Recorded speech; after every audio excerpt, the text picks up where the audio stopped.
A man convicted back in March of shooting at construction workers is sentenced to 45 years in prison with 10 suspended this morning in 7th Circuit Court.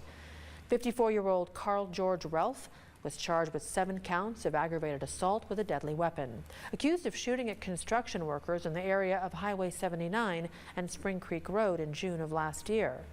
Relf's attorney said he shot at the workers because he thought a girl was being trafficked and was on drugs and alcohol at the time. Prosecutors called Relf a dangerous person and said the state and community is better off without him. Judge Jane Whip Fifely talked about Relf's extensive record and said he's had many years to fix his drug and alcohol problem. One victim said any sentence under 50 years would be a disappointment.